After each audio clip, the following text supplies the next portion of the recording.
Welcome to Manny's Motivation. Today I wanted to talk about being alone. It's such a difficult topic for me, but it's such a good topic for me because it's something that I went through and something that made me realise so much about myself. Today's setup's going to be slightly different. I've got notepad and pen, only because there's so much I want to cover in this topic, and I want to make sure that I cover all these points in this video, such as I wanted to kind of talk about why is it negative association, how can we change it into positive association, and how my journey and how I dealt with loneliness and how I changed it into the most positive thing ever. To the extent even heartbreak pushed me to embrace being alone and how I found my strength in that. I also wanted to talk about how, for me, loneliness and emotional dependency go hand in hand, and how this was such a anxiety triggering thing for me and how negative it was, and even within my depression and things like that. I also wanted to kind of talk about how it's also a positive thing, because not only you will be attracting the right people, because you'll be so content in yourself, you will attract that naturally. That's something I also want to cover in the topic, and I also just want to cover ways to improve this. Near the end I will show you guys a whole list. If you near the end of the video, just pause it just so you can see what I've suggested and what's kind of personally helped me. So let's get on with this video. What I wanted to cover was about loneliness and emotional dependency, was that these topics go hand in hand for me. It was because of my fear of being alone. I never realised how much I feared this and how much of a hole in my heart that it had, especially with my previous relationship. When I left home, I was just dependent on my ex because I moved to a new area, I didn't know anyone, and it kind of made me cling to dear life for him, onto him, sorry. With this came so many negative emotions. It was so bad. I was just so emotionally dependent on him, and I was just so scared of being alone. There was just so many surrounding factors, that I moved home, I moved into a new place. I had to form all my new relationships through him. So, I hated the feeling of being alone. So everything was kind of done for him, and he was the only person I depended on in this area, right? So I was always kind of hated being alone. Being alone was the worst thing ever for me. As I mentioned previously, it was such a negative impact. It triggered my depression, triggered my anxiety. Every weekend, I remember that on Saturdays or Sundays, I would be at home in my room by myself, crying, being so depressed, so negative, that I struggled to even get out of bed. Getting out of bed was a myth. It was so hard that I cried until my eyes were so swollen. I felt so alone. I literally, not even kid you not, I felt such a strong void in my heart. I literally was walking around like a child with a heart-shaped hole that, I was trying to cover through my ex. But then I realised that this is something that I had to work on myself. I only realised this after my heartbreak, because I had no choice but to be alone and kind of embrace that. And kind of embrace that side of it. For me, it was more the fact that, I used to spend every opportunity with him. I didn't like being alone. I didn't want to go up alone to my room because I was just so scared that I would have to deal with my emotions and deal with the fact that these negative thoughts in my head. I was always on the phone to everyone. I couldn't be alone by myself at all. It was so difficult for me. I cannot tell you, every time I had to have someone on the phone, whether it's me just chilling or whether I'm watching Netflix, I couldn't do it without having someone on my phone calling me, talking to me. I was literally calling my ex all the time, I didn't know how to be independent. I didn't know how to I knew how to be independent, pay my rent and things like that, but I didn't know how to be independent emotionally. And that was such a sad thing to see through myself, that my head was so filled that of negative thoughts and stuff like that. My head was so heavy, my chest was heavy, I was crying all the time. My head, I wanted to literally chuck it out the window. I literally was what's going on? Why do I feel this sadness? Why am I always upset? I felt so guilty that I couldn't understand these feelings and I couldn't help myself. When he used to come and drop me home, I used to spend any moment that I could just to stay longer with him, so I don't have to go back to my room and chill by myself. Because I was, I literally was like, okay, no, let's go and pour petrol, let's go and do this, anything, any excuse that I don't have to go back to my room alone. Even if I hadn't worked the next day, I just didn't want to be alone because I couldn't sleep. I had these thoughts in my head. I felt like the world was a better place without me. I felt like there was something wrong with me. I also just felt like I used to try and use him to cover a void that I had. And like Will Smith said, like, your happiness doesn't depend on someone else. Your happiness is your own responsibility, right? Not these words exactly, but along those waves. And I realised that afterwards. Like, I realised that after, heartbreak and after we broken up, that I realised that being alone was the best thing that ever happened to me. That I realised that I could discover myself, discover new hobbies. Because when I was in that mindset before, I lost my identity. I didn't know who I was crying all the time. I was very unhappy. I felt like I was happy for little seconds. There was no happiness. That I used to laugh and stuff like that, but I had such a deep sadness inside. Like, it was so hard for me. Like, I cannot tell you, like, I felt so alone, so isolated. Even though, like, I'm a loud, bubbly person, I genuinely was not happy at that time. I was just, I literally tried to cover this void using him instead of actually learning how to embrace myself, how to embrace, like, how to discover myself and how to learn about myself. Like, learning about myself seemed like the last thing. I just didn't know how to go about it. That's the thing sometimes, when we're trying to tackle loneliness, we're like, okay, we just need company, it's fine, right? But when you're alone, it's the best thing ever, because not only you're content with your company and stuff, like your own company. Think about it, like, are you that bad of a person that you can't, like, be by yourself? Like, you don't enjoy your own company? Like, it's not a bad thing, like, to learn about yourself and things like that. Whether it's, you've had to learn about yourself after a breakup, usually it's heartbreak that teaches you what you like about yourself and what you don't like about yourself, or what you need to improve on. Because at the end of the day, that is no one else's responsibility. It's your responsibility to make yourself feel better and to give yourself that self-love that you deserve and you need. I didn't know how to go about it. For me, like, coming from an Indian household, what's self-love? What's this? Like, it wasn't taken seriously, and it was always brushed aside. And we're not taught that, and I feel like we should be taught that, like, in schools, or whether it's through games, through anything. We should be taught how to love ourselves and how to appreciate ourselves, and how to be content with ourselves. Because if we're content with ourselves, right, you will attract the right people. And for me, that example actually happened in real life.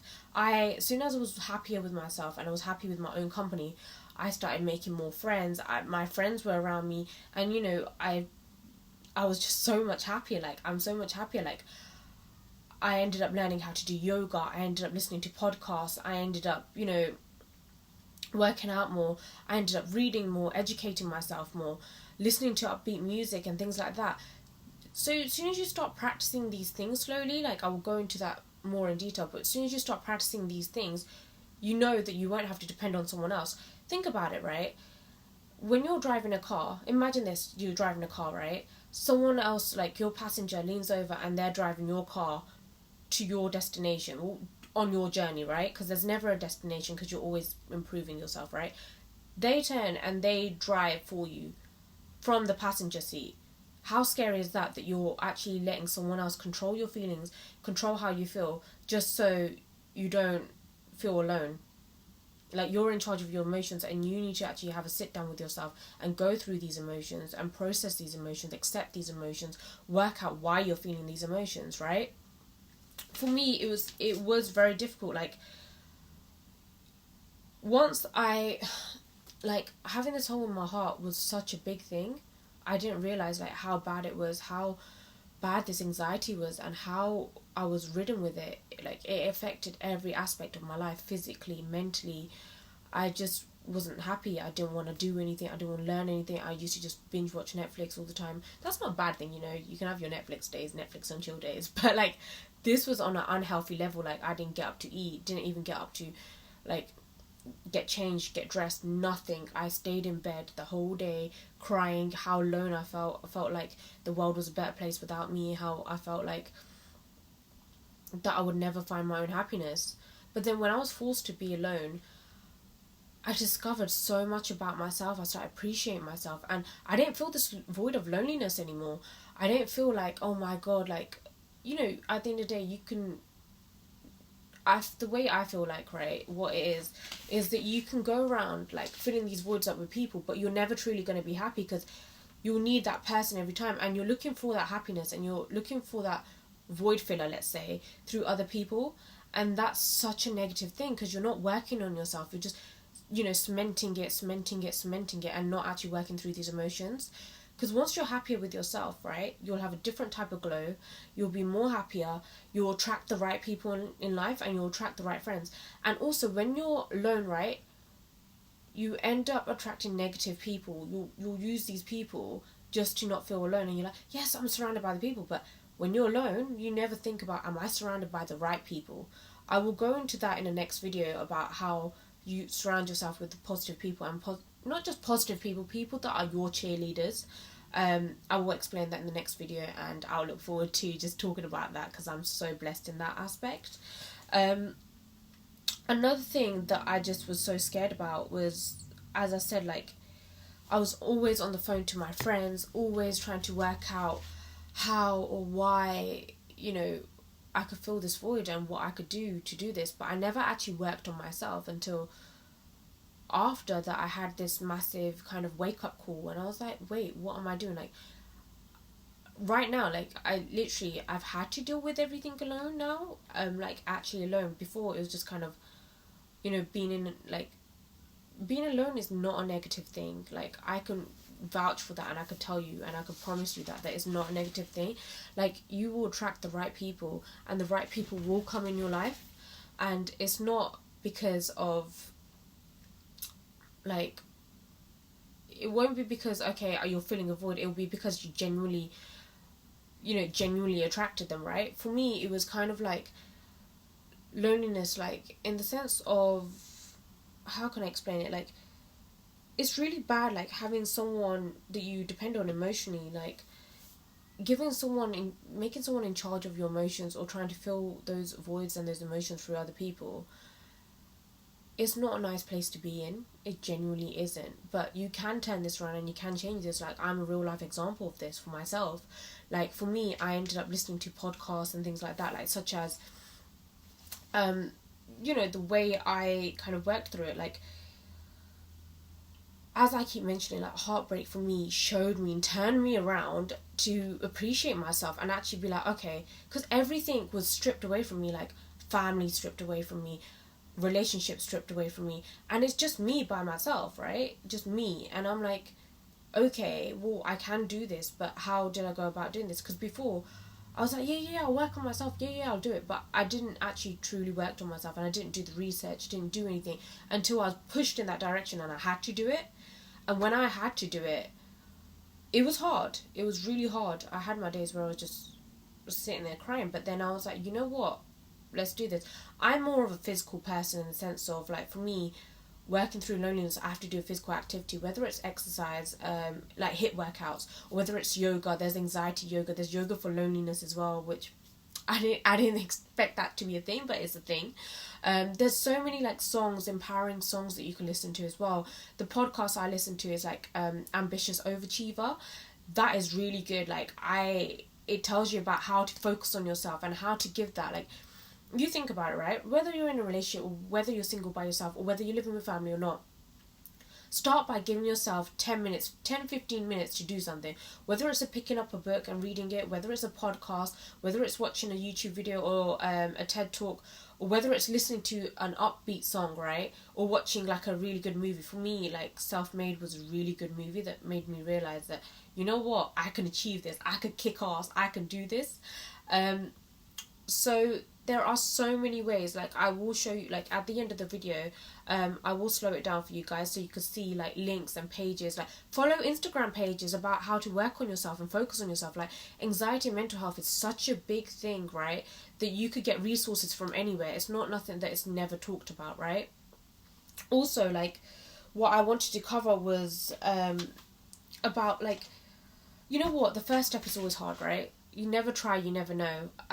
For me, if I wasn't forced to take this step and do what I was doing, I wouldn't have discovered my best self. Like, I know now that if I ever got into a relationship, it won't be me looking and questioning and be like, oh, am I with you because I feel alone, or am I with you because I want to be with you? Now I know that if I looked at someone, to my right, I guess, if I looked at someone, I know that I would actually be so content that I'm happy with myself, that they'll be adding to my happiness. They won't be my sole happiness, and they won't be there just to cover my loneliness and stuff. Because at the end of the day, going through something because you're feeling alone, it's not worth it. Trust me. Like, tell your friends that if you do feel alone, talk to your friends, right? Don't shut yourself out. Don't just go shut down. That's it. I don't need to talk to anyone. I'm just going to handle this myself.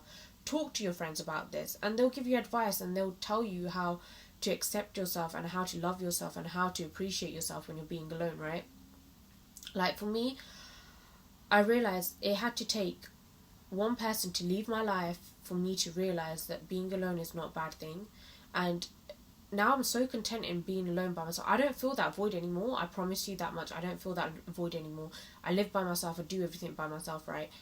Now, I've got friends that check up on me, or, you know, not now, okay, like before as well, but I've attracted new people. I've learned about new people. I've surrounded myself with new positive people, right?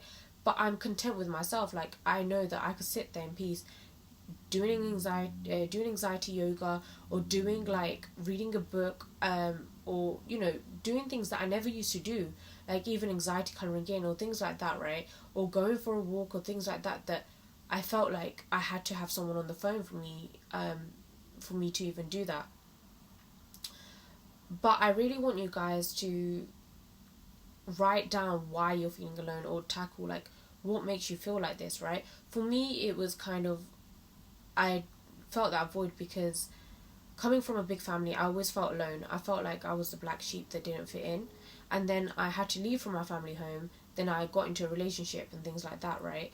But I never actually had, throughout that time, I never actually had time to be alone and have everything stripped away from me just to focus on just me. So what I want to say to you guys, that being alone is not the worst thing ever. It's the best thing ever. Like, you'll discover yourself and you'll learn so much about yourself, and you'll know that you'll be so happy and confident in yourself that you know the people that you've attracted are the right people in your life, and they're not there as void fillers. Having people as void fillers are the worst thing ever. And I believe in you guys. You can do it. Like, if I've done it, you guys could do it as well. Whether it's, you know, once you do tackle this loneliness, right, you'll evaluate the people in your life, right? If they're not aiding you financially, mentally, and they're not bringing positivity in your life, or they're not pushing you to do better, or they're not working on themselves, bye-bye. Get rid of them. It's not worth it. It's not worth your mental peace or your mental health at all. At the end of the day, for me now, I can actually say this, that I'd rather be alone than have someone disrupt my mental peace, or someone to, like, mess with me negatively. I can't have that anymore. Like, I'm not, you know, at the end of the day, you'll be at that level, I promise you that much, right? If you do the work that you need to do, you'll be at that level where you'll be just so content and happy with yourselves, and your friends will see this and they will encourage this. Like, if your friends don't tell you that you need to do work on yourself, or they don't do work on themselves and show you and be a good example to you, then it's not worth it. But for now, I've spoke about everything that I wanted to speak about. How heartbreak made me stronger, made me conquer my fear of being alone. How, you know, life kind of drive me, you know, to work on myself and fill that void in, right? After this, definitely look at the tips that I've left for tackling loneliness and things like that. For now, I'm going to say bye, because this is the end of the video. So I hope you have a good week, and I definitely think that if you do need any help or anything, please do message me or follow my Instagram page. And I hope you have a lovely day, and this is all for now. So, whoops.